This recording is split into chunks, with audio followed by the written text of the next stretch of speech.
welcome. Welcome to Season 2, Episode 3 of Super Geeks. And I'm George. You can also find me as Choosh99 on social media. And with me today, returning, is Carlos Pedraza. How you doing, Carlos? Doing great. Looking forward to today. Great. And I know a lot of, if people are returning, they may have heard you last episode. But just in case there's some new listeners, can you give a little brief summary of what you've done out there and who you are?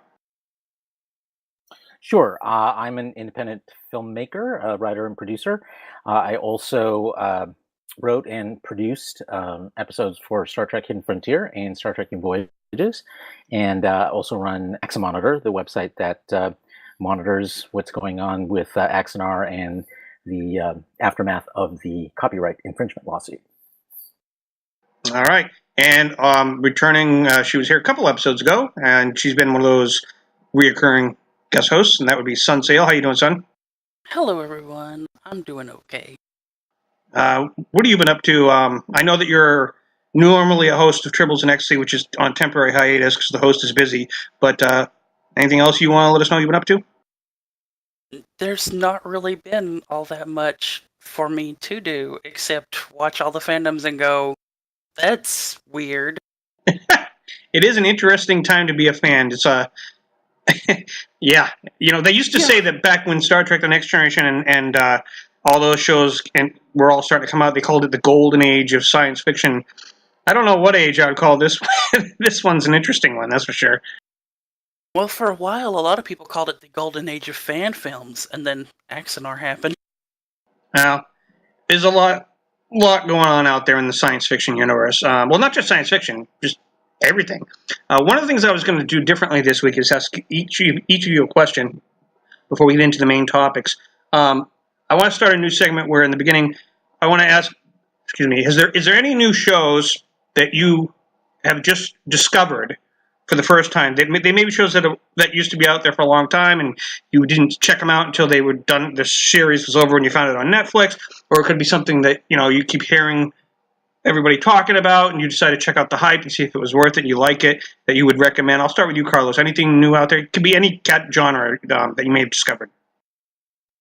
Well, thank you for the 1 minute heads up on that. I actually have two that I've been watching in the last week that I really enjoyed. One is on Hulu, and that is the Stephen King-based series called Castle Rock, set in the town that appears in many of his stories and books.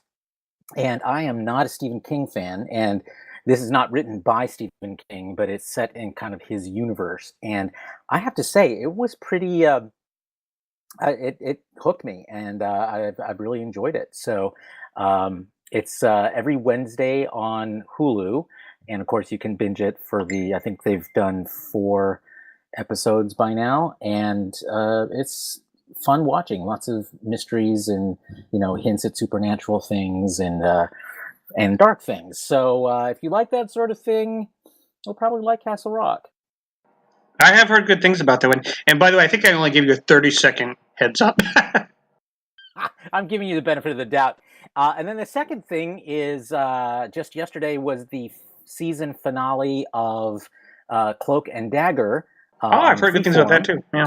And there's parts of it that have been frustrating because it's like they're taking them forever to get some aspects of the story going, but it's very stylishly done. I love the characters, and I think I have about 15 minutes left of the season finale to watch, and so it's probably what I'm going to do as soon as I finish recording this podcast with you guys.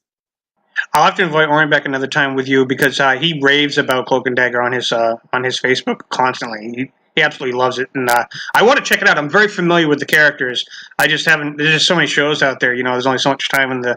Not that I don't have a lot of free time in my hands, but still, there's a lot of shows to check out. And sometimes I like to wait if a show's not like something I've been looking forward to ahead of time, and I hear good things. I like to sometimes wait and let it build up, and then go back and watch it, like on Netflix or something. Cloak and Dagger is definitely on my to-do list, though, my bucket list. What about you, son? Well, to say that it's something that I watched recently would be kind of a gross exaggeration, but something that a lot of people have talked about being really good that I didn't really get into until about a year or so ago and found myself absolutely loving has been Babylon 5. Oh God, yes. In fact, I was going to be part of a like a talk review as we watched the episode podcast, also with Midnight, who is on hiatus again. I did do a yeah. Go ahead. But yeah, no, I've fallen in love with Babylon 5 and kind of constantly keep watching myself go back to try and find episodes of Babylon 5 because it was on Go 90 in its entirety if you lived here in the US. So you've seen all 5 seasons of the and I've seen all 5 seasons. No, I'm not seeing what about the Crusade? movies because the movies were not on. The movies were not on it, and I don't think any spin-offs were a part of it. Oh, okay, yeah. Just the series itself was on Go 90, but Go 90 has recently been shut down. So, okay. Yeah. Yeah, In the Beginning is the best of the movies in my opinion. There's a couple other good ones too, but yeah, that one was something else. Were you ever a fan of Babylon 5, Carlos? I have watched several episodes, but and I never hated it. I just I was in graduate school at the time it came out, so I kind of just picked up here and there. Okay. And I was a huge DS9 fan, so I kind of right. that's where I settled down the time that I had available back then. But I liked what I saw, and of course, everyone I know whom I respect praises it. So I will probably get around to binging all of it at some point. It's so young. It's God, the one. Well, it was the first time that television had ever dared try to do an epic story like this that was told. It was sort of, he based it off Lord of the Rings, of course. There's so many Lord of the Rings elements in the show, and you can catch them throughout. If you're paying attention. But for example, Delenn and Sheridan's relationship is supposed to be Arwen and Aragorn, and basically it was the first time a television show, science fiction television show, did a Star Wars like visionary thing where he thought the whole 5-year story out ahead of time. And I'll give you one example that sticks out in my mind what made Babylon 5 sell it for me. I believe it was season 4, but there's this episode, well, in season 1, there was an episode where Babylon 4, you know which one I'm talking about, son. Babylon 4 appears in a time thing or whatever. It's a temporal flux or whatever. It had disappeared. Nobody knew what happened to it. So they board the station, and they see these people in spacesuits. Can't see their faces, but so they do these certain things, and they're from. You don't know who they are. Well, he had looking for the one. Right, and then they did the reverse version of that story in season 4, where Babylon 4 travels back in time to season 1.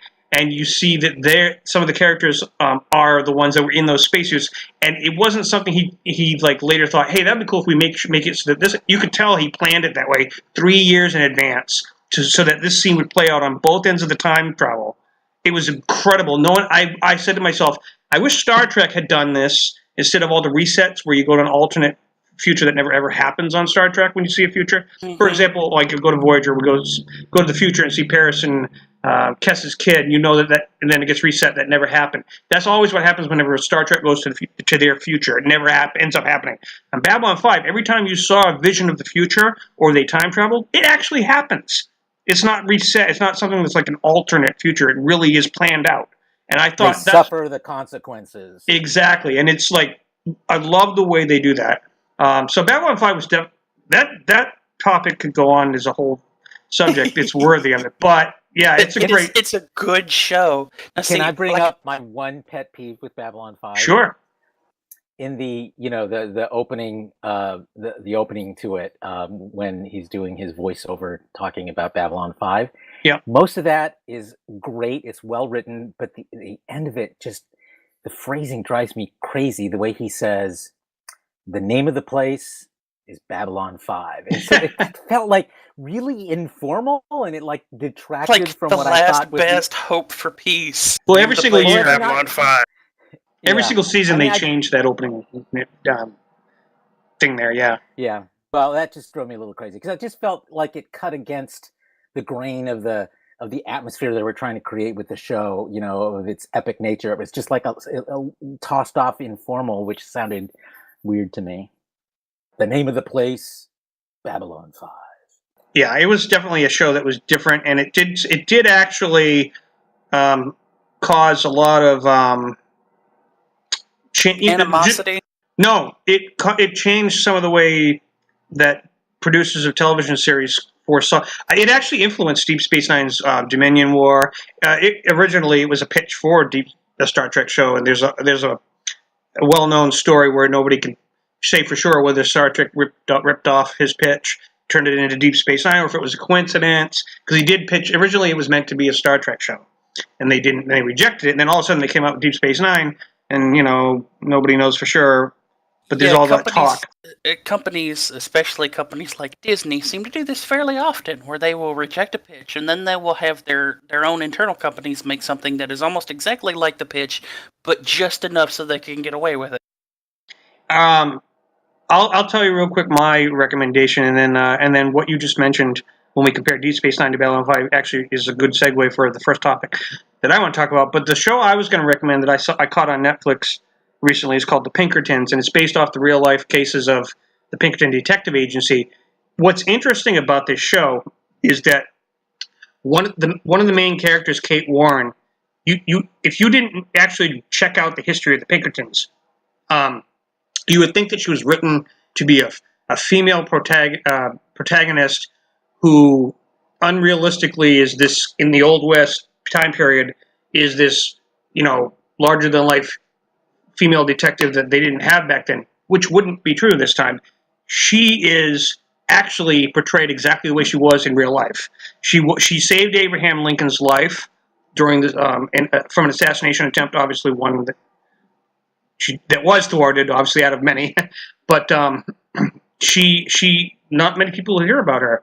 But the way that she's portrayed on this show are all based on real cases and things that she did, and they're not like fictionalized much. I think they probably take a few liberties, but that's one of the things. It's a Canadian-produced show, and they're not saying it's canceled because it's been a couple of years since the first season ended, but they're kind of like Red Dwarf. England has a tendency to, the UK has a tendency to sometimes go a few years between seasons, but they still bring the show back. Canada, I guess, does that too sometimes, and they haven't officially declared the show canceled, so they could come back, they said, but so far it's only I think 12 episode first season, but very historically accurate, doesn't take a lot of liberties. I was fascinated by the fact that almost every single episode is based on true, almost perfect details of cases that the Pinkertons took on, and it's really fascinating. It made me want to research more about the Pinkertons, so I recommend that one for that reason alone. It's not just a dramatized Old West end with an unrealistic cast. This is all stuff that really happened, so it's pretty fascinating. Yeah, I have mixed feelings about the Pinkertons because being portrayed as heroes, they were also used famously to put down worker the union thing. strikes, yeah, that is true. And a lot of other nefarious things on the behalf of corporations and sometimes even the government. And so, they're not all good guys. They're also responsible for a lot of really violent repression, particularly in the 19th century. I read though, just to balance that out. I'm sorry, I'm laughing because I had this exact same conversation with me. Chooch in a chat. Yeah, we had this conversation, and I will say that one of the things I found out, and it's on the top of my top of my mind because of Son bringing this up.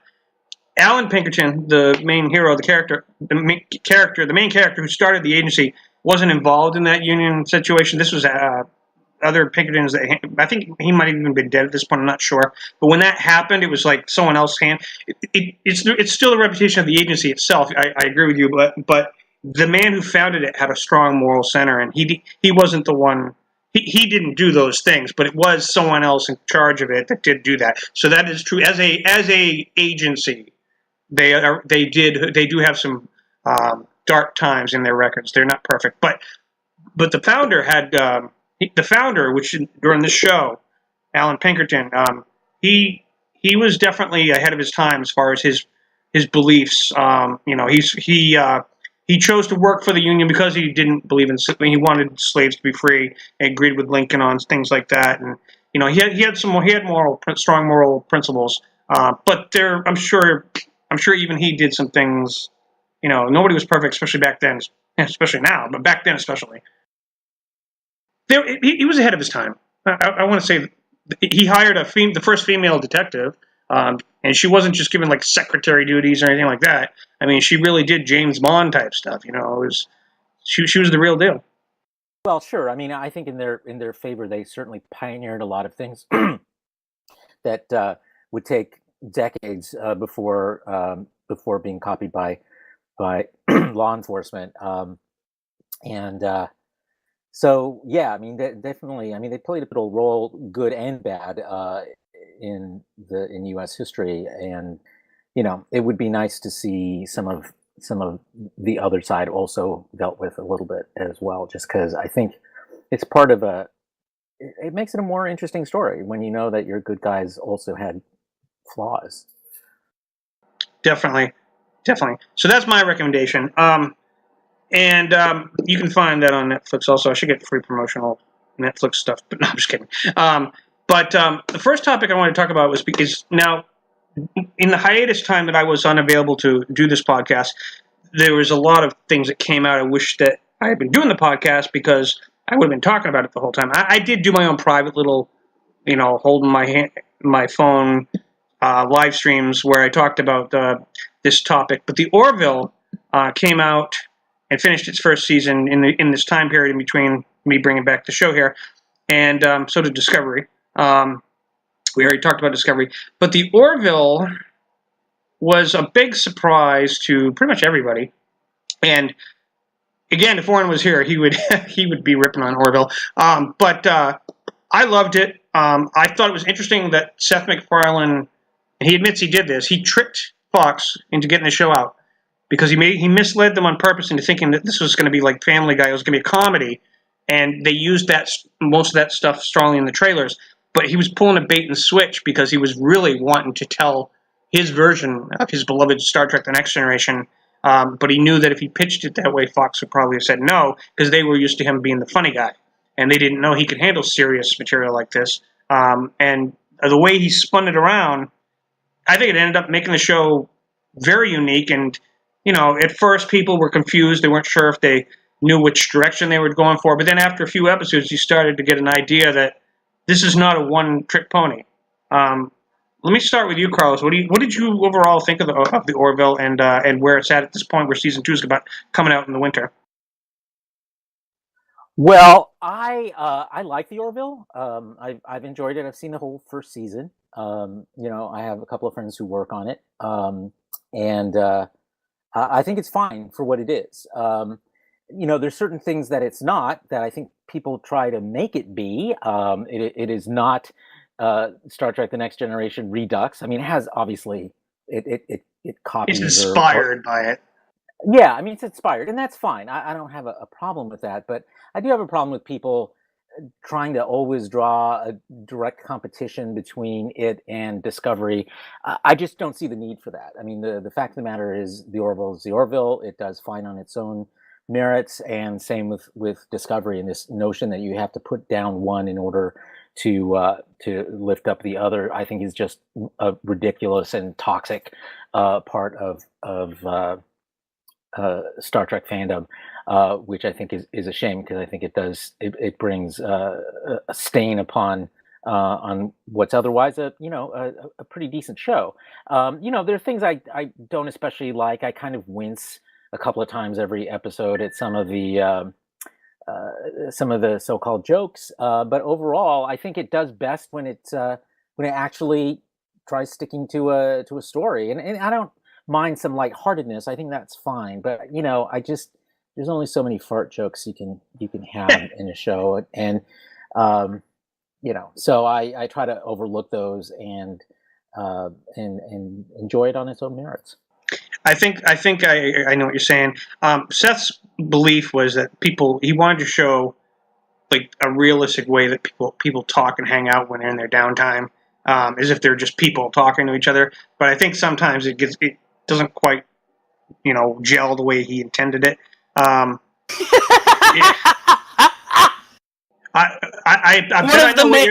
Okay, wait. You gel, said I know what you're thinking, son. I know what you're thinking. Gel and you know who, right? The goo guy. Yeah, I knew you were thinking that. I keep forgetting his name. Oh, Yaz Fit or something like that. Yaz something. I know who you're talking. Oh, I can't get that image out of my mind. Him and that Dr. Claire in that one episode where she's. Oh, I don't even want to talk about that. See, this is why I think okay, you're not going to get around the fact that humans are immature as a species, even in wherever the hell Orville is set. And here you have a sentient life form that is a goo-like character, and most of the noises that it makes will have bodily function written all over it, and therefore that's going to be the basis of a lot of your fart jokes. And You're the sexual just not harassment. going to get around it. Well, the sexual harassment jokes bother a lot of people in today's sensitive world. I can see the point there, but that one's kind of tricky because there have always been shows where there's a character who doesn't get the hint; he's always hitting on one of the characters. But because of the political landscape we live in now, it's more like a triggery thing where people are like, "Well, this is not something you should be showing because you're making it okay." I don't. Comedy is kind of a double-edged sword. It's like you got to take some risks and you got to play to certain things, but sometimes the timing can be wrong. Sort of like when Archie Bunker came out years ago. That, looking back, was a classic, but back then people were it was controversial. You know what I mean? Yeah, but in a totally different way. I mean, that's true. It was very intentionally subverting, the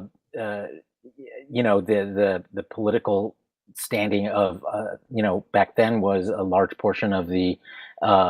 Yeah, you're right. It was trying to get a discussion out of people. And they were doing it on purpose, whereas these are just jokes that don't land well and that are kind of tone deaf sometimes. They're not really trying to subvert anything. I guess other than the pomposity of traditional science fiction, which fine, but doing it in this way, it's just so juvenile. And again, I think on most levels the show succeeds. So bear in mind that that's the perspective I'm coming from on this. But there are some glaring instances in a lot of episodes that I just think just don't hold up. That exactly. Yaz himself as a character is where I give the Orville a little bit more leeway, because to me it seems like that one character, just that character, is the whole center, the center mass around Seth MacFarlane going to Fox and saying, "I have a comedy for you that's set in space. Here's a dude who is nothing but a walking fart joke." Well, he doesn't really walk; he goos everywhere. I think he probably sold it on the idea of Galaxy Quest. Also, I think that was part of it. I think he sold it on the fact he's Seth MacFarlane. Honestly. I mean, he makes them a ton of money. And they basically trust his creative instincts. And so, go ahead. I don't think he went to them with specific things like, "Oh, fart jokes," and they were like, "Oh, great." I think it was more like, "I'm Seth MacFarlane, and I want to make you another hit show." And they're like, "Great, you're making us tons of money. Make another hit show." And that's all that happened. I think we're reading too much into it to try to look at specific parts of the show's premise and say this thing or that thing was what sold Fox. It's the guy, it's the creator who sold it because of who he is. But at the same time, we're having like this kind of discussion over Yaz as a character, and we can go into these really long, in-depth discussions of like Trek characters being a character, and yet it's okay to dismiss Yaz as a character who is an alien and doesn't understand most human cultures. So when somebody goes, "Yaz, that's not acceptable," he's like, "What? I didn't know. You know what I love about the Orville's? I don't know. I don't know if I buy that. You're talking about a ship that's essentially a military ship. They have protocols. They have rules that before you sign up, you understand them. He's an officer, right? He would have gone through an officer training program. He would have, this wouldn't happen out of the blue. They would know what kinds of issues you have to be careful about when dealing with other species on the same ship and so forth. Yeah, they brought that up in a couple episodes when he reprimanded people in his office. Yet at the same time, we literally have a character who's an android who is also a complete ass because every other race is inferior to him by his own admission. I love that character. Sure, and I love that character. He's my favorite, actually. The whole crew. I think they pull that one off just fine. And more power to him. And the guy, even though he's superior, he doesn't try taking over the ship. He subscribes to the rules that govern the what do they call their version of Starfleet? Union. Whatever they call it. Planetary Union. Well, the Union is the Federation, but don't they have a term for their version of Starfleet? I just recall them calling it the Union. Whatever it is.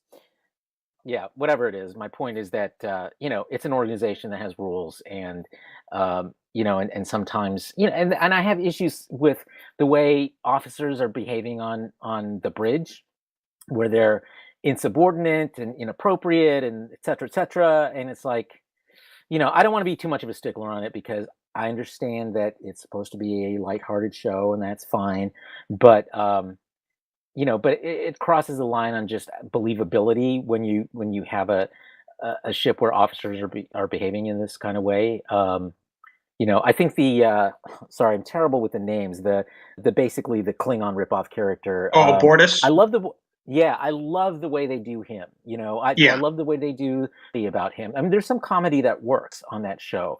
The one about where they were someone took someone's limb off and because they were doing a prank war back and forth. I actually thought that was hilarious. He took his leg off. The robot took the navigator's leg off. Yeah, and I thought that kind of thing worked. But because it's private interactions between members of the cast, as opposed to we have a Starfleet that where people can be insubordinate and don't follow orders and make fun of their captain, et cetera, which I just don't find well. Let's be honest. If they had a Starfleet that did not allow this whole insubordination, you wouldn't have a show in the first place because the captain would never have gotten his captaincy. Well, point well taken. I felt that was kind of bending him over a little too far backwards, but. Military people they're supposed to be professional, but you can ask Ross if he's here sometime because he served on a sub. Sometimes people goof around, and they're not, then it'll become an issue if it goes too far, and the captain or whoever the commander will say, "All right, we're supposed to be professionals here," But there are sometimes groups of people that get along and they just goof around. As long as they get the job done, the commander might let it go and not be as strict about it as some other commander. It's like the difference between Picard and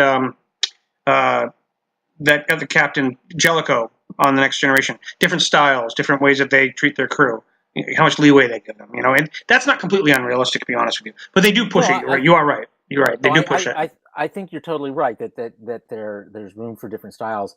But I think there are also lines you don't cross. One of them is drinking on the job, which has happened on the Orville, and I just don't think that's believable. They haven't created synthale yet. Yeah, exactly. I also find it interesting that they don't have transporters. I mean, I love that actually.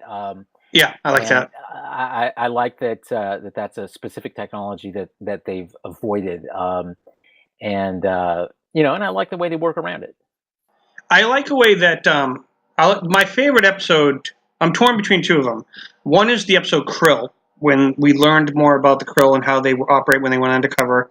And that was I was really impressed by that episode. I liked the way the story progressed. I liked the way that they had that moral dilemma because of the kids. and then how it ended with them.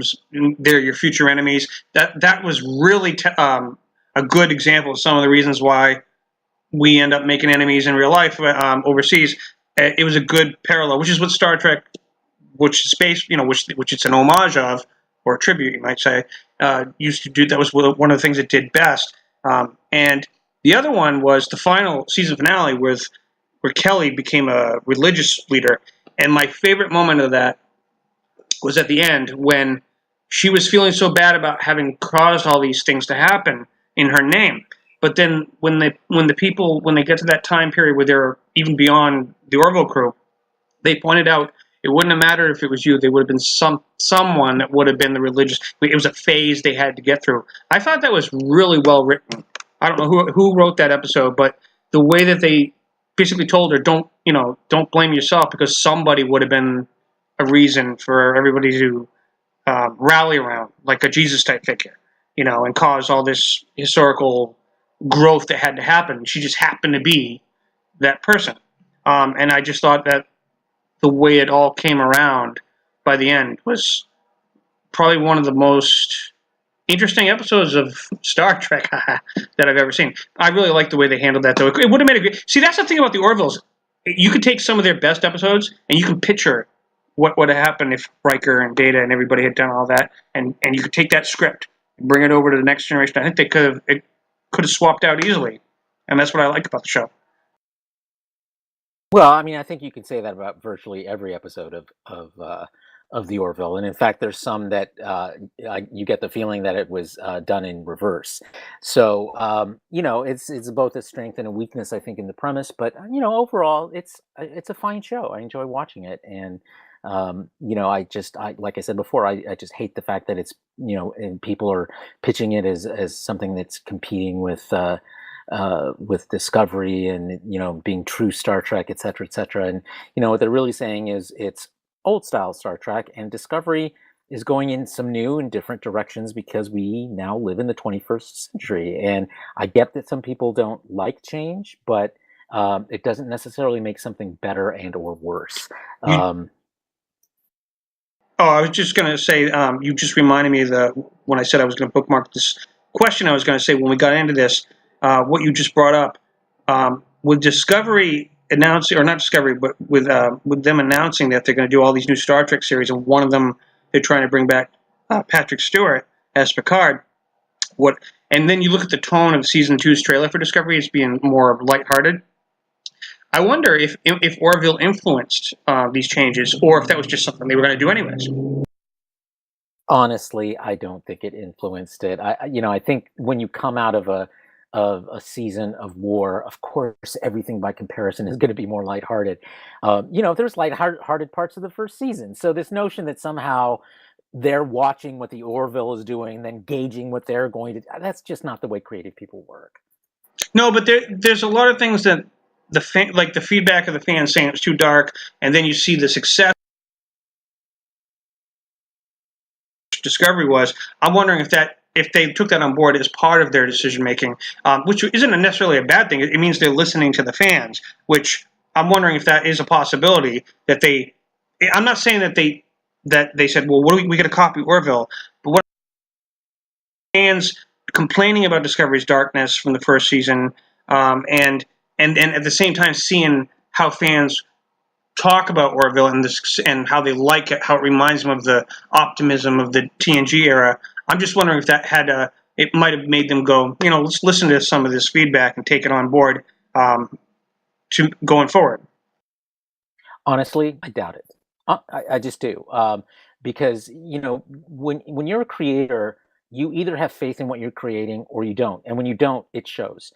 I mean, I can't say that moving to a more lighthearted approach in its second season had absolutely nothing to do with the Orville, but I just think this notion of trying to draw a direct connection between what some fans, and I think it's important to note, it's some fans thought about the first season of Discovery. I think largely it's Discovery's fans loved the setting, loved the approach, liked what it was trying to do. I think that CBS knows how big its fandom is. They know they have data that that a network show just isn't going to get because it doesn't have the direct connection in terms of data that a streaming service is able to have. They know what worked and didn't work based on what their data is telling them, and again, I just think this notion that the fans is not they're not monolithic. There are plenty of people who feel like exactly the opposite as what you described, the fans thinking of the first season of Discovery. So I just think it's I would caution against trying to make too much of what another show is doing, because I think you're right, because I think Discovery has earned its own fans, not just the ire or approval from the old fans. I think that. Well, I mean, Trek does that in the first place anyway. I mean, it was the new fans for the next generation that forced the TOS fans to go, okay, it's good.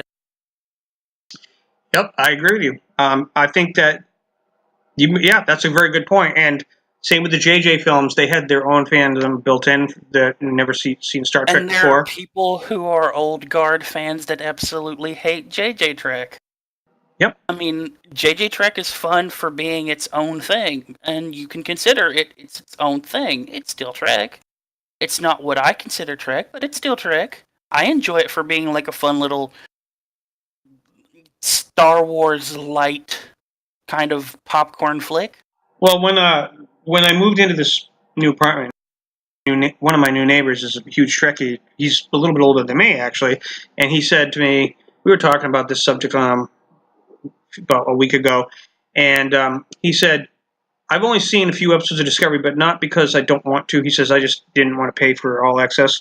He goes, but I told him about season 2 having Pike and all that, and he goes, really? And I go, yeah. And he goes, well, wait a minute, is this? And I said, and Spock's in there too. And he goes, well, Spock wasn't the first officer back then. I go, I know. And you know who they're getting to play number 1? He goes, who? And I go, Rebecca Romijn. He goes, hey, I may have to start watching Discovery.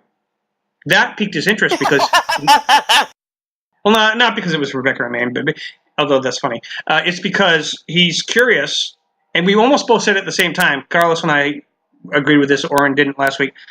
We said, I really hope they don't name her. I really do. I hope they just, or if they give her a name, Commander Nebulous, I don't know. Just don't give her a name. I like the mystery. And Oren thought that would completely cheat the character, and I don't agree with that at all. But I think it. I saw an interview with Rebecca Romijn a few days ago.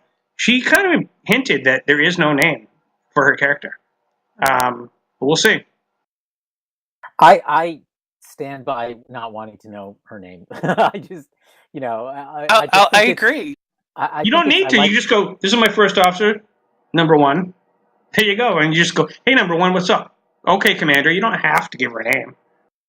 Yeah, there's lots of, how often do you say someone else's name? You don't very much. You say their rank or position, Well, or if you have a nickname, you default to the nickname. I mean, it's just what you do. Okay, Broccoli. So I don't get that reference. Broccoli. Broccoli. I get it. I thought you said Bradley. Yeah, Barkley. Reginald Barkley? Yeah, no, I thought I heard Bradley. That's why I was like, what? All right. Yeah, I'm actually, and I'll ask one last question before we switch subjects. I'll start with you, son. Will we ever see an Orville and Discovery crossover? No, you will not. You will not ever. You will never see that because they are two completely different companies and they're competing for the same genre and field. I agree. Although, it would be nice, but you won't see it. Well, here's a little trivia I'm not sure a lot of people know. And this is actually true. This has been verified a long time ago. Back many years ago when David Tennant was playing the Doctor, he and Russell T Davies actually approached Paramount, or CBS, to do an Enterprise Doctor Who crossover, and they almost got it done. They actually considered it because they looked at it like alternate universes.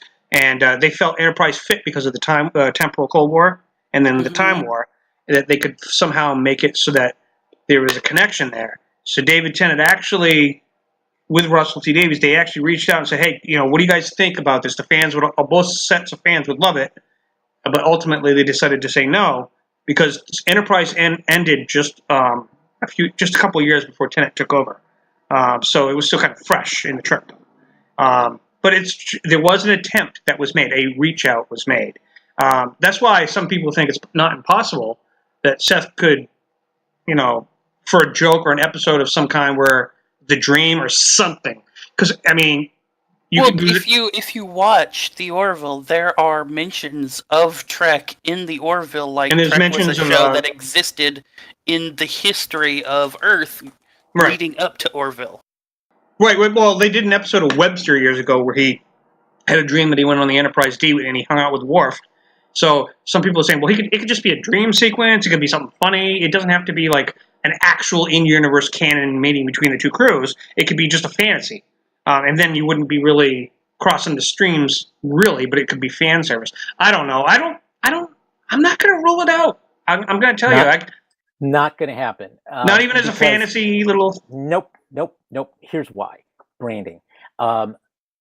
The Orville needs something like that to happen way more than Discovery needs for it to happen. You're talking about things being made by two competing networks. It's free advertising for the Orville and only has downsides for Discovery. So plus the Doctor Who thing, you have to remember that's a totally different situation because you're talking about two shows that stand up on their own, whereas Orville. That's a good point. A ripoff. I think that might be a little heavy-handed, but there would be no Orville without Star Trek. Whereas Doctor Who would exist just fine on its own if Star Trek had never happened. Yeah, okay, you do raise a good point. I just thought sometimes I've noticed the networks sometimes try to play good sport with each other and do these kind of little things. So I thought it wouldn't be impossible for that reason. Like kind of like saying, hey, we can play good sport, wink to the fans, just see what happens, just to make everybody. Sometimes networks have done that, but I think in this case, I think you might be right. No, we're totally not in that climate anymore between corporate entities at all. I mean, we literally live in a corporate climate where some person on the Wendy's Twitter account just tosses shade at every other fast food company just because it's Wednesday. All right, that's fair example. I'm still happy about the supernatural Scooby-Doo crossover episode, so I keep having that fresh in my mind when it comes to the possibilities. Well, I just saw a clip from that, and it is pretty funny. But Supernatural has, they take a light side on a lot of things in kind of making fun of themselves from time to time. So that doesn't surprise me. I will concede you one thing. In about 20 years, it can happen in a comic book. Well, they've already done Doctor Who and Star Trek in a comic. Yeah, so. Exactly.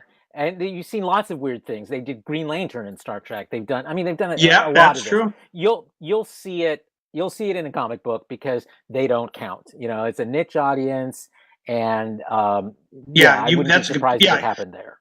Yeah, whatever that comic company is been doing all those. They'll probably do it. I think you're probably right there. All right. Any last thoughts about Orville you guys want to bring up before we switch subjects? I want to bring up one last thing. Is the controversy? I don't even know what's going on anymore. We see her. Do we think that the security chief's leaving because of the because we heard all the rumors that her and Seth breaking up caused her to want to leave the show, and then other rumors said no, that's not true. And then the trailer for season 2 sort of seems like she's got some kind of a personal arc going on. I honestly wouldn't be shocked if she gets killed like a Lieutenant Yara type thing. I don't know. What do you guys think? I feel like, having watched the trailer, I feel they're doing more with her, which is the exact opposite of what happened with Yar. So, I think they started filming way before they broke up anyway, so I think you're right. Yeah. So I don't know. I have not kept very clear track of what's happening with people, in real life.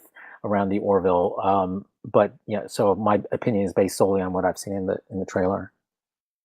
I think the last thing I want to mention about the Orville is that, in going back to this whole Discovery versus the Orville thing, I like both for different reasons, and I have friends who like both for different reasons, and I have a few friends who are, I don't watch Discovery because it's too dark.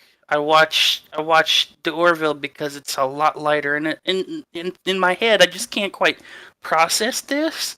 So I had to. So one time when it was brought up, I had to poke, and it the conversation was brought up. No, literally, watch Discovery. It is dark scene after dark scene after dark scene after dark scene. Not that they're from a philosophical standpoint dark, just that the lighting is so dark. And it's hard to see. It's hard to see what's going on in this show unless they are all out firing phasers and photon torpedoes and all that kind of stuff. Here's the Orville where you can see what's going on. Right. God, I'm glad you brought that up because it made me remember. Right before we switch. You cut out, George. Oh, sorry. You made me remember one last thing I wanted to bring up that I'll regret if I don't. One of the things I liked about Orville is how he does everything standalone and not as an overarching thing, which is the big popular trend nowadays. Because the reason why is any show with an overarching plot is the victim of what I can't stand is the fan theories. And the people that use clickbait because of the fan theories to sell their sites and all this other stuff. Is this person really this person's father? Are they going to turn out to be this character? Fan theories, blah, blah, blah, blah. Discovery fans happen to be correct about 90% of their fan theories. But, I mean, the thing is with Orville, I haven't seen any fan theories because each episode's standalone, so there's no... That's not quite true. That's not quite true, because we just talked about that lady leaving the show. That's a fan theory. All right. Fan theory. But that was real life influencing the fan theory, though, not in universe. And the other thing to bear in mind, though, is again, it's apples and oranges. With Star Trek, you've well-established characters and types of characters that people have an immediate and emotional connection to because of its history. Whereas Orville, all these people are brand new. You're still finding out who they are and whether you care about them. Yeah, that's true. So of course you're not going to see as many fan theories in something like that. So, I mean, the idea that somehow, I think you're right that shows that are not episodic, that go in season-long arcs, do tend to promote fan theories more. But the reality is, if you're a showrunner, you want that to happen. You want people to care so much. It does keep the discussion going and make people want to tune in. Yeah, that's true. That actually began back with Lost with JJ. Yeah, I think the upsides outweigh the downsides, and there are downsides, and I think you pointed out a couple of them, but there are definitely downsides. Yeah, and now the one being. Oh, sorry. Well, I was just going to say one quick thing.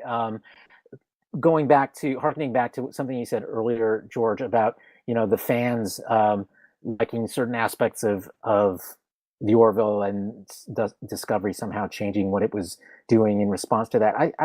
Another piece of data that says to me this is not the case. Just look at the number of views each trailer has had. The Orville trailer has had like less than 700,000 views. The Discovery trailer has had like 7 million views. So like 8 times the number of people have watched the one and not the other. That's good observation. Yeah. So I think that they are confident in their creative choices because they're seeing the level of interest in their upcoming season, and I think that says to them that they're doing just fine. I would have to concur that you made a good point, because I never thought... I mean, analytics aren't perfect on YouTube, as I've learned from doing things on YouTube myself. YouTube once contacted me. This is kind of minor, not that important, but they contacted me once and said sometimes with apps and everything nowadays, people are often downloading the episodes, and so you don't see a view register, but there could be like 30,000 people that downloaded it to listen to or watch later versus live views on the... So the analytics are not perfect. However... that's kind of irrelevant because you're right. If you see 7 million views and people are willing to watch it live, and then you see 700,000, that still tells you something.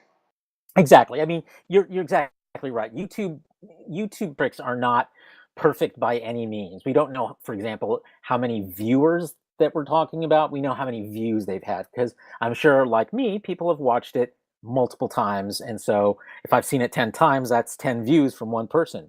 But again, I think those things sort of tend to even out, and people's behavior is the same from one to the other. So if you're seeing a difference, an 8-time difference between one and the other, that's a big difference. It's big enough for you to be able to draw some conclusions. It's not precise enough for you necessarily to know exactly which conclusions to draw, but broad brush conclusions, sure. And then one of them is people are excited about what we do in our second season.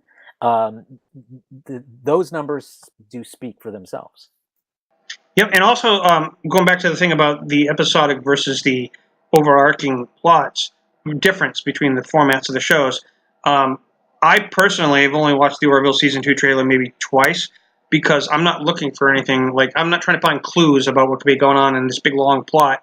Whereas if it was Doctor Who or if it was Discovery, I'm thinking if I watch it enough times, I'll pick up something I didn't see before and maybe notice, maybe this is what was going to happen later in the season because it's all connected. But when it's a standalone thing, you're not really like in that same mindset. You're not looking for clues.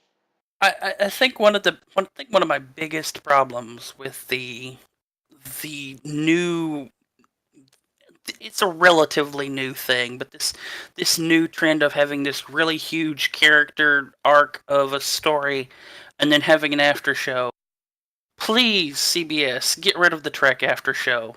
I am tired of hearing people lie, like through your organization, lie about a show that we just watched because no, this guy isn't really dead, except he is, and it was like the spores that brought him back to life, except he wasn't really alive. He's just in the spore network, still dead.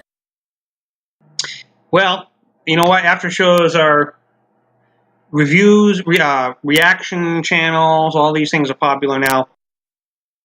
We'll see. I don't have a problem with the after show, but I mean, everybody can choose not to watch it. It's not like it's part of your mandatory thing there. When you watch the episode, you have to stick around. No, I understand. But one of the biggest criticisms about that particular episode was it fell into the kill the gay trope, right? That the gay couple has one of the dudes get murdered, and that's the character progression for Stamets. That could take. I think you're right, son. It definitely going into that trope is a concern. At the same time, it's one of how many romances are there in it? There's obviously Burnham and Ash. I keep hearing that Burnham and Tilly are getting together next season. It was hinted on Twitter or something. They wore disco shirts together. Yeah. Well, the producer said, somebody asked, is there going to be any women romances? And the producer said, I think you've already started to see one building that you'll figure out next season. And he hinted it was Burnham and Tilly. But that's just based on what they said on Twitter, so who knows? And that was before they changed their producers and everything, so that might have changed. Yeah, I mean, I don't know how much credence I'd give that when they're that deliberately cagey about it. It can mean a lot of different things. Yeah. So anyway, I think that probably what happened Discovery and with the Stamets Culber thing was they thought, well, we already know that Ash Tyler and Michael Burnham are going to get together and then have to, fall apart. And it's also going to happen in the, only other romantic relationship on the show. And that's the way they approached it and didn't think about, oh, by the way, he's gay. And, as a gay filmmaker, I can understand that. It's like if I'm making that choice, it's not because I'm falling prey to a trope, but because I want to actually treat this relationship the way any relationship might be treated. And so I think it's going too far the other direction to say, well, they're just killing off a gay like everybody does. And, it's hard to know Yeah, there was some because, vitriol reaction to that. Well, see, sure. Go ahead, son. well, my point over the whole thing is, okay, it happened. Don't lie about it. He died. Don't lie about it. Well, Just say, yeah, he is dead, but there are things happening, so stay tuned. that's kind of what I took from that discussion. And again, this was months ago, so I don't remember precisely how they, said it and how I parsed it based on the words that were spoken on Aftertrack. But my sense was, yeah, I mean, we saw the guy die, but we also saw, and we know that in the second season he's around because the actor's around. I have a passing acquaintance with Wilson Cruz. He wouldn't have stood for it if he didn't think that that it was worth it. And if he continues to get a gig and he's a very popular character, then I think it's okay. It's not like you're never going to see him again. My theory is that it's going to be the mirror version of him, and that and this is just my opinion. I should say it's a guess. I think they're doing this from the production point because when they first started the show, they were already a married couple. We never saw them fall in love from the beginning, and I think this is their way of reintroducing the relationship, so we're seeing it build again. From like one of them's already had the experience, and maybe the other didn't. Although I could be wrong because he could have mentioned he was married to him in the other universe too, when he met the married version of himself of Stamets. But I have this theory that it's going to be. Here we go with fan theories, but I have this feeling that their reasoning for doing this was, we introduced you with an already married couple. It's kind of like the Robinsons in Lost in Space. So we're going to do something where you knew them as an already happy couple, and now we're going to reintroduce. It's like when Cisco met the second Jennifer, but he never actually ended up having a romance with her, the mirror universe. Yeah, I think if they went that way, and they might, I guess, I would be a little disappointed because I think we're done with the mirror universe. Honestly, I mean, we had three mirror universe episodes in one season. They were very high rated, and they were also the highest rated episodes of Enterprise. I would be actually surprised if we were done with the mirror universe. Arguably, we had an entire season of nothing but the mirror universe. Well, maybe, but I think though that creators don't want to be boxed in by something like that. Honestly, I mean, I can't tell you that I don't think there'll never be any other mirror universe episode ever again. But I think you want to avoid what happened with Deep Space Nine, where it was like every fucking episode felt like it was a mirror universe episode. It's like too much. You know what I liked about the way DS9 handled that though, is the way they slipped it in. When we first met the Intendant, I had no clue seeing that coming when she turns out to reveal that this is the mirror universe. It was like she just explained Spock's revolution and when he met and all this stuff that happened, and then all of a sudden you realize this is the mirror universe, and it just started. It wasn't like in your face. It was like that was like the first episode, mirror universe episode. Right, and I thought it was great. It was by the time we were in the umpteenth episode, it said in the mirror universe, and I was like, you're just going to that well too many times, and I just think that was a mistake. It cheapens what is a great concept in the mirror universe, because familiarity breeds contempt. So I think that's the creative. There are only like 3 episodes? Nah, there was about 4, maybe 5. There was the Emperor's New Cloak. There was or whatever. There was the one where they gave them their version of the Defiant and they fought Worf. Right. There was the one then where there was the battle for the station itself. And then there was the one where Cisco met they sent the other Jennifer to lure him over there. And there was the about battle 5. for the station. And there was about 5 of them. No, the one to lure Cisco was the battle for the station. It was 5 mirror universe Yeah, episodes. that's where I was guessing 5. In my head, I was thinking 5. But they did spread them out over, like, it wasn't like, in a row. Like And No, it was over the course of 5 seasons. Yeah. To this day, though, I mean, nobody can beat Enterprise's Mirror Darkly two-parter. That was the way that they made it a Mirror Universe episode without having it wasn't we didn't cross over universes. It just was set in that universe from the beginning to end, and I loved that. I mean, but anyways, so I have mixed feelings on that because on one level, as a standalone episode completely set in the Mirror Universe, I thought it was great.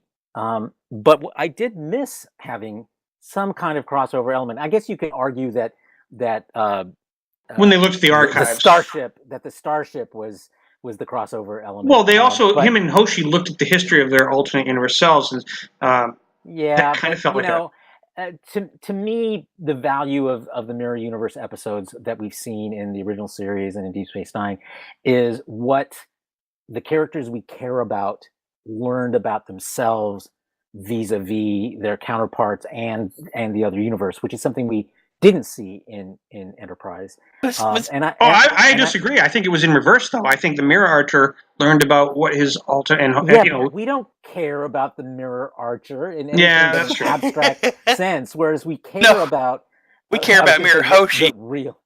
Well, yeah. I mean, I like Mirror Paul personally, but but my biased. point is, again, from a dramatic standpoint, you care about those kinds of episodes because of what meeting your counterpart says about the character that you know and love. Yeah. And not having that element to those particular 2 episodes, I felt was lack. But I say that in the context of standing on their own. I thought they were 2 great episodes. Well, I think the biggest thing, because wasn't this happening during the whole Xindi arc? Didn't those 2 happen during the Xindi arc? What? The Mirror episode. I think so. I thought it happened didn't it happen in the last season? Season 4? I'm not sure. It did, but it was in that season, but it wasn't. I mean, obviously they were standalone episodes. Well, no. My point being is that, like, the whole point of this Xindi, the Xindi arc, is we kind of see Archer keep going into this darker and darker and darker headspace, and having flashes of humanity that yank him back from it was going there, and it's like, then you have it was a different season, though. Okay, well, Mirror Darkly was season 4. Xindi was season 3. Xindi was actually season 3 and the beginning of season 4 because the war ended right at the beginning of season. I would look at the 2-parter as a what if. What if Archer did go that way? Well, you can explain it away as the Mirror Universe. Well, you know what? I'm retaking I had all these titles for today's episode in my head, but it's starting to lean towards something to do with the Mirror Universe. But we'll see what happens. Let's tackle one more. Let's tackle at least one more subject and see where it goes. Because we've really had some good talks about this stuff. Boy, I could keep going, but I'm looking at the clock and I'm going, wow, we really made a long episode already. I don't have a problem with that though. But at least one more, maybe 2, but. Let's talk about Carrie Fisher announcement about how JJ made the, I think, wise decision, although I could have been okay with a couple of different options. He decided that we're going to get Carrie Fisher back in episode 9 using unused footage, which I'm presuming is going to be either a hologram communication to the characters like Poe and all them, or they could somehow overlay. I don't think they're going to actually try to spend the money to make it so that she's in the scene with them. I think it's going to be a communication thing. It's a lot easier to make a hologram and then edit it to make it look like she's talking new lines. How do we feel about this? Son, start with you. I'm actually okay with it. Having watched Rogue One and knew that both Tarkin and, at the time that I saw Rogue One, Carrie Fisher were Peter Cushing and Carrie Fisher were both dead, and seeing those CGI characters in the film, I knew that something was off. I knew that something was off because those characters, those actors were dead. But they were good enough to be able to pass, because going up to a person who didn't know that Peter Cushing and Carrie Fisher were dead, they thought that those were real people. Yeah. That those were actual people.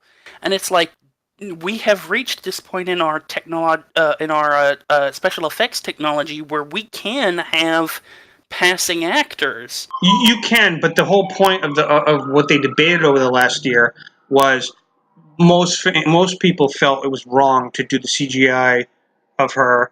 So you either kill her off screen or something else, or you say she's alive off screen. But they have so much footage, because Carlos will know, and I'm sure you do too, but especially Carlos. When you're making films, you have those dailies, right? So you've got all these footage that gets archived that never gets used. So they must have they probably have so much footage that they could mine to use. I see. I'm 100% okay with it. No, all they gotta do is just overlay it with the hologram, and then dub in someone else's voice. Well, I mean, again, from a technical perspective, it's a slam dunk. You can do it. I think the issue is really from a creative standpoint, is it a valid dramatic choice or not? And I guess I'm not opposed to it as long as they handle it well. I just don't want it to feel like it's being shoehorned in because they know that's people, the difference. Carrie Fisher, and if it feels shoehorned, then I will have an issue with it. But if it feels like an organic part of the natural progression of the story, then I'll feel like they made a good choice. See, that's the difference, because if you put Carrie Fisher as being the general in episode 9. Nobody's going to say anything except those extremist few who are all the alpha nerdy gatekeepery people. Everybody else is going to be cool. That was cool. Now, if you put in a CGI Leia and you put her in the slave outfit the whole time, then people are going to have a problem. Well, here's my thing. I've talked about this in the past, but for me, you need to have Leia not die yet, because and here's where this can work. The entire thing about if they're going where I think they're going, and Ben Solo is redeemable, okay? Because Rey seems to believe that he's redeemable. They have mentioned more than once that they seem to be really wanting to push this Reylo thing. I like that part, actually. I didn't mind the decision to do this Rey Ben. It was a little far-fetched at first, but they did actually play it out in The Last Jedi, where she called him on what he did to his father and the emotion she delivered and then he explained his point of view, and she got to know him. Now they could have easily made that it could have been like the Anakin Padme romance, where when did they actually fall in love, and when did he ever do anything that earned this woman to want to be with him, besides say he killed sand people and killed kids and women, and then she was surprised, So, but this is different because they actually took the time to sell that kind of Skype force thing going on, where they got to know each other. Now the thing is that with Leia, he hesitated. He wasn't going to be the one that was going to pull the trigger. If I've watched the movie a few times. I own it on Amazon, and if it was up to him, he would not have shot the bridge. Someone else shot the bridge, but he changed his mind. He regretted the idea of what he was about to do, and you can see what Rey is sensing. That it's like Luke, what he sensed with Vader, that there's good in him. And Rey even brings that up to Luke. You saw, she was actually comparing that. Like, you thought you saw light in your father and brought him back, and she saw the same thing in Ben Solo, or Kylo Ren, whatever, And I think it's important that she survived, because even if it's just through a hologram, there needs to be closure when it comes to her and her son. And I think it would have been a huge mistake to kill her off screen and not have. He needs to have closure with his mother. He has to talk for at least one last time, or I will be completely, storytelling-wise, unsatisfied. I think that it's necessary that they talk about what she forgives him, something like that. Just something that helps pull him to snap out of it, or whatever they end up planning to do with that. But I think he needs to have that one more conversation with his mother, or the whole way that they build up. And I think JJ is aware of that, because he's the one that started that whole thing. And I believe that's why he's decided to do this, because I think you are going to see a conversation with Leia and him, even if it's through a hologram. Something to make him just kind of say, to his mother, he's sorry what he did to Han, whatever, and she says, I forgive you. Something to make him switch. And I think that Leia is the key to that happening. And if she's gone, it's going to be a little far-fetched. The one thing I absolutely do not want to happen is for them to pull a MASH with Carrie Fisher's character. In what sense? Her plane was shot down over the Pacific. There were no survivors. Like they did with Colonel. Yeah. Yeah. Oh, Colonel yeah, Potter. Colonel Potter. No, not Colonel Potter, the first one. Blake. Oh, yeah. Yeah. Yeah, okay. Well, you know what? I think that JJ knows what he wants. He started this.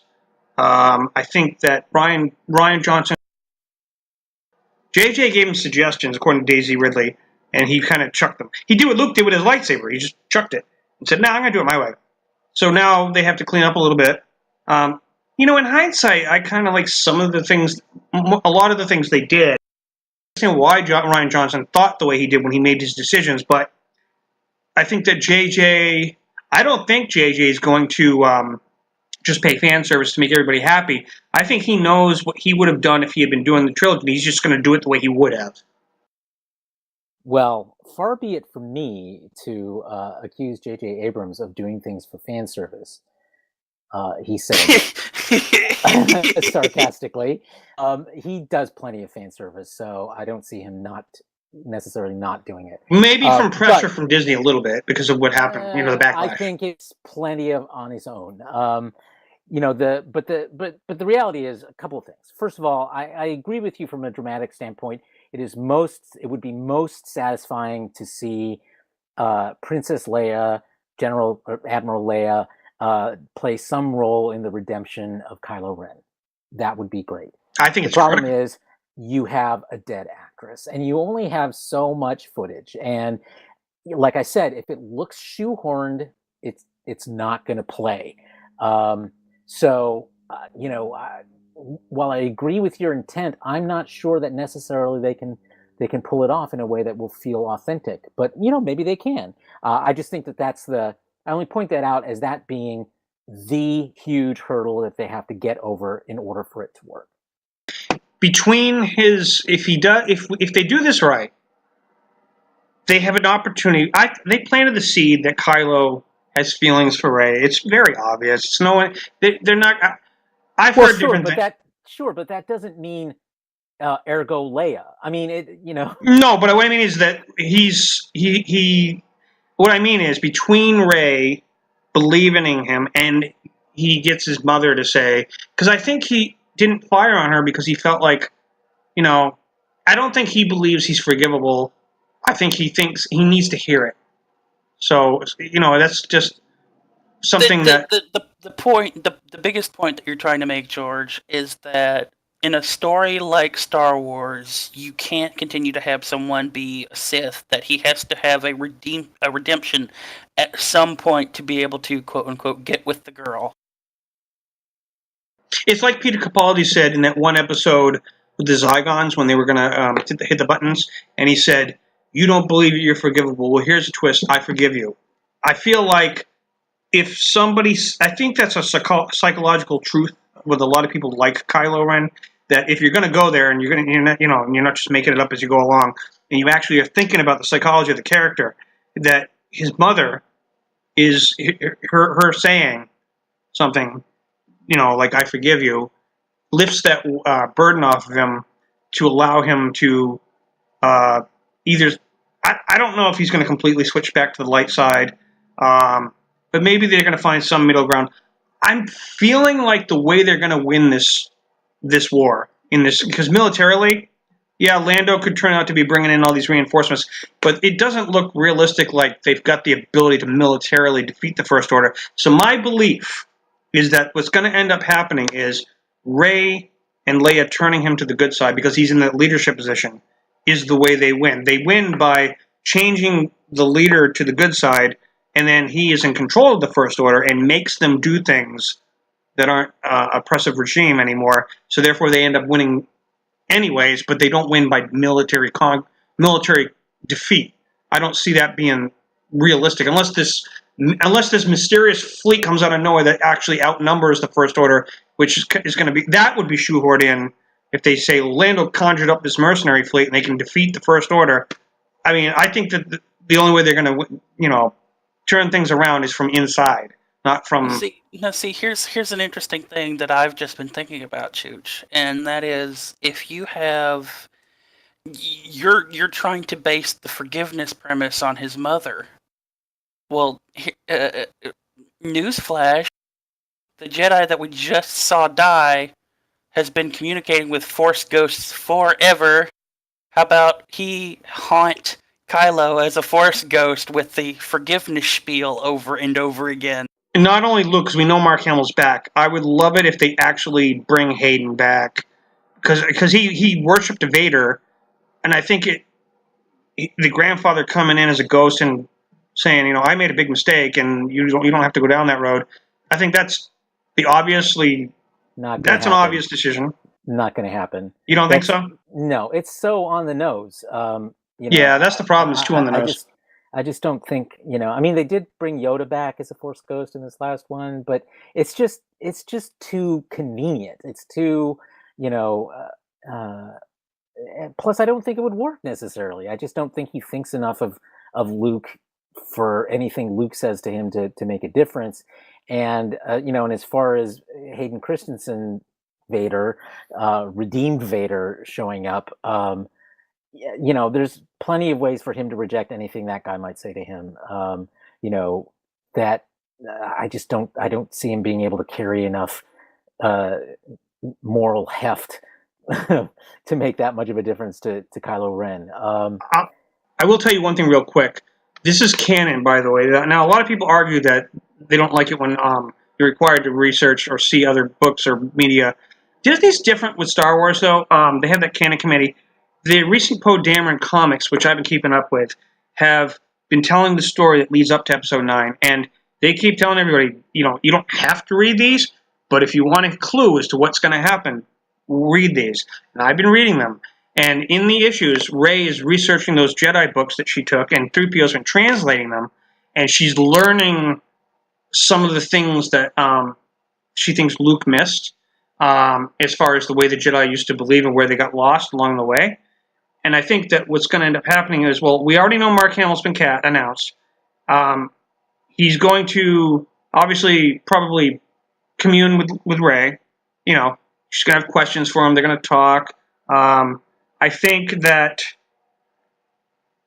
I think she is going to restore the Jedi Order. Kylo's not. They're going to have. Okay. Luke's. One of the things I took away also is Luke said a handful of his other students Kylo took with him after they destroyed the temple. Those are those other Knights of Ren we saw in the flashback. We've never seen them yet. So they're out there somewhere.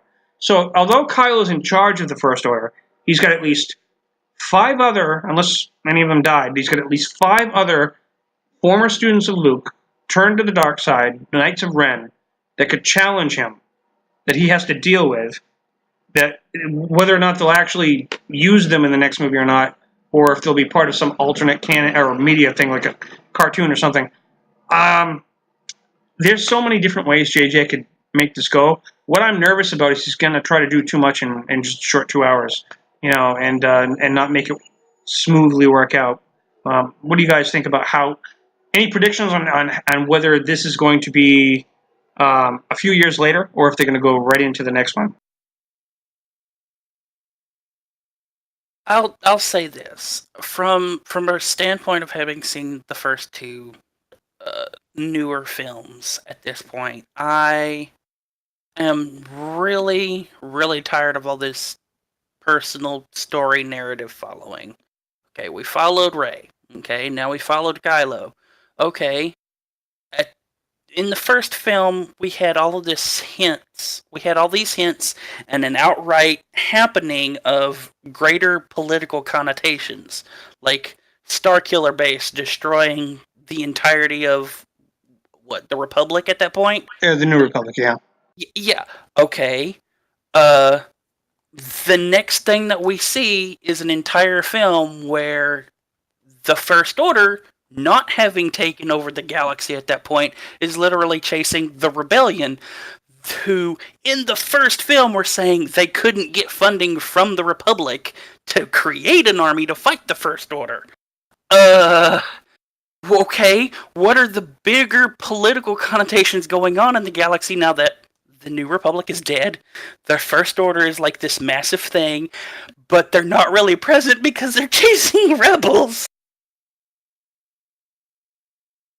Yeah, you know, that's a very disturbing part of this new trilogy, is that there's just so many things that don't make sense. That you all of a sudden, the First Order is as powerful as the Empire used to be, and the Republic has fallen apart, and the Rebellion has fallen apart or splintered from the Republic, and for all of that to have happened off screen when those are really big things, and we're just supposed to accept, oh, okay, that's where we are, that's where we're starting, and but I wonder about them. Like, those are big deals. It means that a lot of what happened in the first trilogy of Star Wars, the original trilogy, I should say, of Star Wars, was for nothing. I mean, for naught. And I feel like it invalidates so much of what happened in those three movies. Well, we're supposedly going to see a lot of that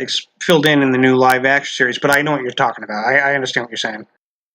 I mean, here's a bigger question. Sorry, Carlo, but here's a bigger question. Okay, you just killed the New Republic. Okay, and now your ass as Supreme Leader Snoke just got killed in the second movie. Who's in control? Actually, let me clarify one thing, because the novelization of The Last Jedi does actually clarify this. It's like Washington getting blown up when what happened in The Force Awakens. The New Republic isn't destroyed. Their seat of government is destroyed. They have military fleets and forces that they're just trying to figure out how to reorganize and repurpose the command, who's in charge. Because it's like Battlestar Galactica. It's like, there was a big disaster. Now they got to figure out, well, okay, who's left, who's in charge. They have a space fleet out there, and they have a lot of them, according to the books, were former Imperials that surrendered after the Battle of Endor and absorbed themselves into the New Republic. So they have Star Destroyers, they have Mon Calamari cruisers, they have military forces spread out across the galaxy. But when the seat of power was destroyed on Hosnier, or whatever it was, or whatever planet it was that they were on, when the Starkiller base destroyed it, it caused a panic and a problem where they got their heads up their ass, basically. They don't know what to do. They have no one. They're trying to figure out who's the one to make the call. What do we do? And Leia was trying to figure out how to reorganize them. Doesn't that seem like the more important thing to have in the second film than the First Order is chasing the last of the rebels? Pretty much. I agree with you, son. I mean, for all of this, they do make some hints in The Last Jedi about there being unorganized planets allies out there that Lando's probably going to be part of that equation. Maybe I just, yes, that can happen, and they drop some big hints about how inspirational the rebellion has been, and the seeds that they're planting in different planets around the galaxy, and I suspect that you're going to see it grow out of something like that. That they create a new alliance, and hopefully a better alliance to confront the First Order. But I think also you're right that the disorder of the First Order with Snoke's death creates real problems on the part of that government as well. Nobody's gonna win because everybody's dead. Daisy Ridley actually said, it wasn't that long ago, I guess originally they did at one point want Snoke to be Darth Plagueis, just like all the fans theorized, but they changed their mind because all the fans were guessing this, and they decided, you know what, it's not going to be as cool if we just say, yeah, you're right.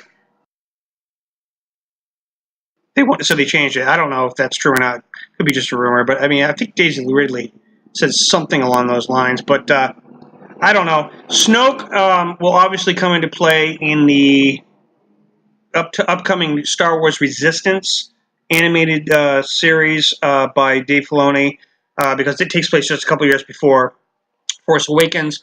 I'm sure that we're going to learn more in the live-action show. There's a rumor that there's a Sith that comes out of Carbonite, and he becomes Luke's nemesis in that series. They do have concept art that they showed where it starts off where you see the battle over Yavin, and the first Death Star blows up, and there's people scavenging for the parts of the Death Star on Yavin, and then there's supposed to be, it flashes forward to after Endor, Death Star blows up, and there's the same people are scavenging the Death Star parts on Endor to use that tech for something. So it's that's like the Voyager episode Conspiracy. Which one was that? That's the one where 709 starts going crazy and she spots all these inconsistencies in the story of Voyager. So she starts stringing this whole thing together because, like, subconsciously she doesn't want to go back to Earth. All right. Well, that was a good show. I'm going to save the top. Yeah. This has been long enough. I have a question though, real quick for you guys. I know Carlos. I know you said you have watched Rebels, right? Sorry, I don't know if I just clicked out. You have watched Rebels, right, Carlos? I haven't watched the whole series. I've watched about half the first season. Okay, you got to get into season 2 when Ahsoka faces Vader and all that. That's where things get awesome. So, okay, I was just curious if you were familiar with Ahsoka and the Clone Wars and all that stuff. All right. I'll say I have a passing familiarity, but that's about it. All right. Well, maybe some other episode we'll talk about since Clone Wars is coming back, and that's back for one last season, and that could be an interesting topic. Star Wars is definitely going to be a hot topic for a while. There's so much coming out, and so much being held back, and so many rumors. Or are they doing the Obi-Wan film? Are they holding that back? And all this other stuff that there's plenty of material to talk about coming down the road. So I want to thank everyone for joining me today, Carlos and Son, as usual. Any last thoughts about anything before we take off? There was a so the Rebels recently had its series finale, and awesome season finale too. Two of the characters started to be shipped as a couple, and it created quite the conversation between me and a couple of other friends because I didn't know about this couple being in Rebels. Are you talking about Kanan and Hera? I think I don't know who these. The Twi'lek and the Jedi. No. It's a beast character and a dude. Oh! Agent, the Imperial agent guy and the guy that was the. Like I said, I don't know who these characters are. I know that people do. No, they're just buddies. I didn't know who these characters were, and hearing this conversation about you don't understand, they're just mates. They're just mates. They're best friends. They've been best friends forever. Don't start them. There's no subtext. The friendship they have is no different than Finn and Poe. Right, but see, that's the thing. It's like these are friends who have been friends forever. This is the way the conversation was going when I walked into it. It's like these are friends who have been friends forever. Don't start putting sexual connotations into this friendship. Yeah. And I just thought they were talking about Han and Chewie, right? Yeah. And I'm like, well, this explains why Chewie's always because he's literally trying to gargle Han out of his mouth. The funniest thing I read in the Poe Dameron Star Wars comics I was telling you guys about earlier, the funniest thing I expected for Poe's trying to get to know Rey, and I thought for sure he was going to be hitting on her and all this. He kind of was flirting with her a little bit, but the funniest they had, realized that cutting up, George. Sorry, the funniest thing that they talk about is that they have one thing in common. They were both tortured by Kylo Ren. So Poe goes, "Torture buddies," and she goes, "Okay," and he's like, "Yeah, we're torture buddies." That's one of those facepalm moments where I go, "Oh God, really?" Yeah, that's a little creepy. Yeah, he almost tried to go for a high five. She didn't give it to him though. It was just kind of funny. I mean, I'm kind of telling it not quite exactly the way it was at panel per panel, but that's pretty much the way it was. He was like, "Oh, you were tortured by Kylo Ren too? So was I." And then she's like, "Okay," and he's like, "I guess that makes us torture buddies." And he was like trying to go for a high five. She's just like, "No." Oh God! Oh no! Please, we have enough bad writing already. Please don't add to it. Please. All right, you guys. Well, I want to thank you for joining us as always. As always, good to talk to you again, son. Good to talk to you too. Definitely. Hope to have you guys back again soon. And as for everyone else out there, Hope you guys have a good night, and we will talk to you the next time.